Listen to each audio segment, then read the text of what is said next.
प्रिय साधकों, प्रिय मित्रों, प्रिय दर्शकों, सभी को जय गुरुवर, जय महाकाल, जय मां आदिशक्ति। आप सभी साधक प्रेमियों का मेरे YouTube चैनल छत्तीसगढ़ी टोना मंत्र में स्वागत है।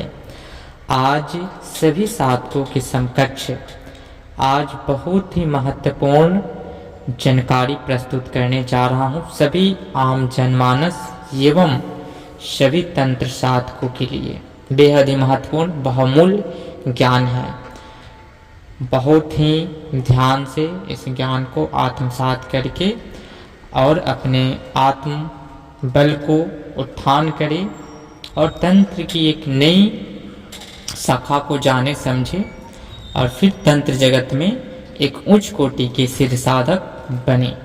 तो आज का जो ज्ञान है, पितृपक्ष आने वाला है और पितृपक्ष के संदर्भ में बहुत सारे मैसेज व्हाट्सएप और बहुत सारे ऐसे भ्रम हैं जिनको आज मैं क्लियर करते हुए पितृपक्ष में पितरों की मुक्ति हेतु या आपके पूर्वज में 400, 300, 200, 100 या जितने 100 साल से पूर्व कोई आत्मा भटक रहा है किसी भी योनि में, उन सबकी मुक्ति हेतु बहुत ही प्राचीन और गुरुमुखी ग्रामीण महातंत्र प्रयोग आप सभी साधकों के समकक्ष प्रस्तुत करूंगा। और पितृपक्ष में क्या करना चाहिए, क्या नहीं करना चाहिए तंत्र साधकों के लिए, यह भी बेहद महत्वपूर्ण जानकारी प्रस्तुत करूंगा। तो आप सभी लोग इस वीडियो को बिना स्क्रिप्ट किए हुए देखें, समझे। इसके कई पार्ट 1 पार्ट 2 में संपूर्ण विस्तृत जानकारी दिया जाएगा। तो आज साधकों के समकक्ष कई साधकों का यह प्रश्न था, क्या पितृपक्ष में हम प्रेत योनि, मणि मसान, कलुआ इत्यादि का साधना सिद्ध प्रचंड रूप से कर सकते हैं? तो उन साधकों को मैं बता देना चाहता हूँ, पितृपक्ष में जितनी भी इतर योनि की शक्तियाँ हैं, भूत प्रेत, मणि मसान, आप जिनको जगाना चाहते हैं, कलुआ, कच्चा कलुआ, बेल मसान, बुलाकी मसान, इसका जो जगाने का जो भी विधि विधान तौर तरीका है पितृपक्ष में, इन लोगों को पितृपक्ष में नहीं जगाया जाता है। यह जो समय होता है संपूर्ण इतर योनि योग की मुक्ति का होता है पितृपक्ष में। सभी देवों को मुक्ति मिलने का एकमात्र साधन होता है। जितने भी सभी पितृदेव हैं और जो भी पितृदेवी हैं, उन सब का मुक्ति मिलने का साल में यह एकमात्र साधन होता है। और सभी साधक यह भ्रम अपने मस्तिष्क से निकाल दें कि पितृपक्ष में किसी साधना को तत्काल तत्क्षण सिद्ध करने से वह सिद्ध होगा, इससे आपके पितृ भी नाराज होंगे।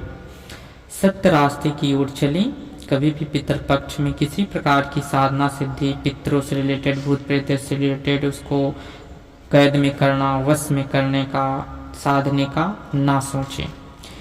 क्योंकि व्यक्ति, जैसे एग्जाम्पल फॉर मैं बता रहा हूँ, कोई व्यक्ति जेल में हो और उसका रिहाई का समय आ गया हो, वह रिहा होने जा रहा हो और फिर आप उसको पुनः दफा लगा करके या जैसे तैसे करके फिर पुनः उसको जेल में बंद कर दीजिएगा, जो 10 साल, 15 साल, 5 साल, 2 वर्ष, 3 वर्ष से जो जेल में है, जेल की क्रियाशैली और जेल में बंदिश होने का, जिसने वो 2 वर्ष 3 वर्ष देखा हो कि किस प्रकार से हम बंधन में हैं, हम आज़ाद नहीं हैं, और फिर उसको निकालने का समय दे करके, जो उसके निकालने का समय आ रहा है और अमुक दिन आपका रिहाई होने वाला है, और फिर पुनः उसको कैद कर दिया जाए, तो उसके दिल पे क्या गुजरेगा।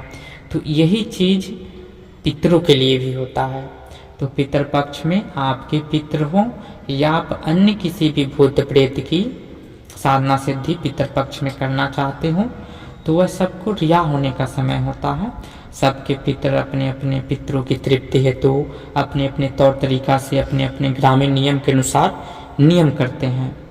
तो उनके ऊपर से जो पितृ दोष है, जब उनके पितृ मुक्ति हो जाएंगे तो वह मुक्त हो जाएंगे, उनके ऊपर से दोष भी मुक्त हो जाता है। तो इसलिए जिन साधकों का यह विचार है तो वह इस पे गहन मंथन करके आत्मसात करके और जान सकते हैं कि पितरपक्ष में हमें किसी भी साधना सिद्धि को करने के लिए नहीं सोचना चाहिए, ठीक है। और पितरपक्ष में 15 दिनों तक किसी भी प्रकार की साधना वर्जित होती है।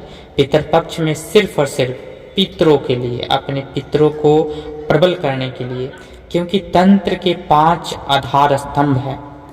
तंत्र जगत में 5 आधार स्तंभ हैं, जिसमें गुरु बल, इष्ट बल, कुल देवी देवताओं का बल, पितृबल, ग्राम देवी देवताओं का बल, और इसकी कई शाखा प्रणाली है। पंच तत्वों से हम लोग का शरीर बना है और पंच तत्वों को तंत्र मार्ग में पहले साथ करके ही आगे बढ़ा जाता है। तो इस प्रकार का जो हमने पंच तत्व बताए, इस प्रकार के तंत्र में और गुरु गणेश सरस्वती इत्यादि की और पंच देव देवियों की अलग प्रणाली है और यह मुख्य प्रणाली है। तो इसलिए पितृपक्ष में आप अपने पितृ को तृप्त करें। पितृदोष अगर आपके ऊपर लगा हुआ है तो आप कैसे ज्ञात करेंगे पितृदोष के क्या लक्षण हैं। तो पितृपक्ष में आप अपने पितरों को तृप्त करें। जब भी पितृदोष किसी भी व्यक्ति के ऊपर होता है, किसी भी व्यक्ति विशेष के ऊपर अगर लग जाता है, तो उसकी सबसे महत्वपूर्ण जो आपको देखने को मिलेगा, उसके वंश जो है रुक जाते हैं, वह प्रगतिशील नहीं होता है। तो आप समझ ले कि हमारे पितरों में कोई मुक्त नहीं हुए हैं, पितृदोष हैं, पितृ सब हमारे ऊपर कुपित हैं। तो पितृदोष से मुक्ति हेतु भी हम आप सभी साधकों के समकक्ष महागुप्त ग्रामीण महाज्ञान प्रस्तुत करेंगे, जिससे आप अपने पितरों को प्रसन्न चित्त मुद्रा करके उनसे आशीर्वाद लेकर के भौतिक जगत का सुख आनंद को प्राप्त करते हुए तंत्र जगत के या अध्यात्म जगत के आप पथिक बन करके एक उच्च सिद्ध साधक आप बनेंगे। तो संपूर्ण ज्ञान शैली पे हम चर्चा करेंगे। तो पितरपक्ष में सिर्फ और सिर्फ पितरों के लिए समय दिया जाता है, किसी भी प्रकार का विशेष क्रियाएं साधना सिद्धि इत्यादि नहीं किया जाता है। सिर्फ और सिर्फ पितरों का ध्यान स्मरण और पितरों के लिए जो भी क्रियाएं हम आगे बताएंगे वह करना है। यह विशेष ध्यान रखें। पितरों में पितृपक्ष में किसी प्रकार की इतर योनि की सिद्धि साधना या किसी भी योनि की साधना सिद्धि नहीं की जाती है। और पितृपक्ष से आप सभी लोग जो भी तंत्र में साधक हैं, कैसे पितरों को तृप्त करना है। पितृपक्ष में अपने दशहरा में अपने संपूर्ण मंत्रों की साधना सिद्धि करें। उससे पहले आप मंत्रों को कंठस्थ कर सकते हैं और पितृपक्ष में अपने पितरों का पूजन दें और अपने तंत्र के लिए पूर्ण तैयार हों। ठीक है, तो फिर मिलते हैं नेक्स्ट वीडियो में गुप्तलभ जानकारी के साथ। बने रहे हमारे यूट्यूब चैनल के साथ। तो विदा लेते हैं। जय गुरुवर, जय महाकाल, जय मां आदिशक्ति, जय सनातन संस्कृति सत्यमेव जयते।